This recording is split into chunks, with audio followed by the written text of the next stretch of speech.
आज़ादी बचाओ news channel में सभी दर्शकों का स्वागत है। सोलापुर शहर रंगभवन चौक में बीते 15 मई 2024 की रात 11 बजे सोलापुर ट्रैफिक पुलिस विभाग की ओर से विशेष मुहिम के तहत विदाउट लाइसेंस, ट्रिपल सीट और रात के समय बिना वजह बाहर घूमने वालों पर कार्रवाई की गई।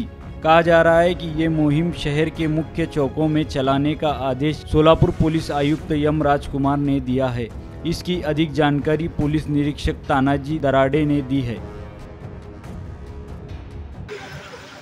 आता हे जे मोहीम आहे हे जे तिन्ही दिवस असतात जे पालकांची नजर चुकवून किंवा पालकांना चुकीचं माहिती देऊन मित्राकडे चाललो कुठे इकडे चाललो आणि विदाउट लायसन्स, ट्रिपल शीट जे काही असं रस्त्यावर येऊन जे काही तरुण मुलं नाही का समाजालाही त्रासदायक आणि मग अपघात होणं किंवा इतर अशा गोष्टी टाळण्यासाठी म्हणून विशेष मोहीम आमचे माननीय CP साहेब यांच्या सूचनेप्रमाणे राबवण्यात आली आहे। यानंतर पण अशाच कारवाया या टीनेजर्स जे आहेत रात्री अपरात्री फिरत त्याच्यावर कारवाई चालू राहणार आहे। आतापर्यंत किती कारवाई झाली सर? जवळपास आता 20-25 वाहनावरती कारवाई झालेली आहे।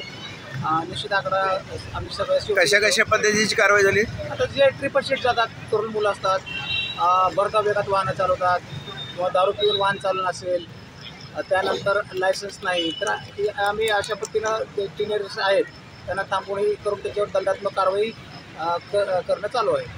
आता ही किती दिवस मोहीम चालू राहणार सर? असं मोहीम असं चालू राहील, सर्वप्रकारच्या अशा मोहीम चालू राहतील आणि विशेषतः पालकांना मला एक आवाहन करायचं आहे आमच्या पोलीस खात्यातर्फे की त्यांनी आपले मुलं हे रात्री कशासाठी बाहेर जातात, योग्य कारणाशिवाय बाहेर जाऊ नये किंवा त्यांच्या ताब्यात त्यांच्याकडे ड्रायव्हिंग लायसन्स नसताना वाहन देऊ नये याची काळजी घेणं फार महत्त्वाचं आहे।